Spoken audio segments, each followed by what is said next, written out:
630,000 chickens, 12,000 pigs, and 450 cows. That's how many animals died in floodwaters on British Columbia farms in 2021. Another 650,000 were killed during the heat dome. That's 1.3 million farm animals dead in 2 climate change disasters. Climate change is happening right now, and what are we doing about it? Close to nothing. For 5 years, teenage activist Greta Thunberg spent every Friday in front of the parliament in Sweden instead of in her high school classroom.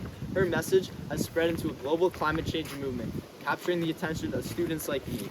We are watching as our planet is being burned, melted, and deforested in front of us, and we seem to be doing nothing about it.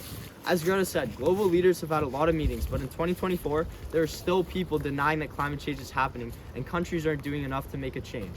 Corporations, governments, and way too many individuals are sitting back and watching, treating climate change like it is someone else's problem. In 2019, I was visiting my cousins near Sydney, Australia. We had to evacuate because of the serious wildfires that were happening at the time, and I felt I was in a scorching hot sauna when I was just standing outside.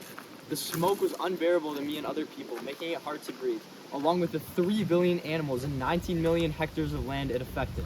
This past summer in Canada, the wildfires in Jasper, Alberta, burned down a third of the buildings in the town. The worst part about it is that the most vulnerable, poor people are the ones contributing the least to the crisis of climate change and are being affected the most. In Canada, this is Indigenous people in small, isolated communities. Many Indigenous people's lives are dependent on their land as they use it for gathering food like hunting and harvesting on it. Therefore, the negative impacts on climate change can drastically lower their quality of life.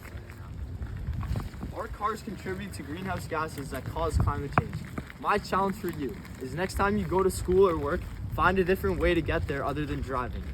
Even though this is an individual impact, every little change matters.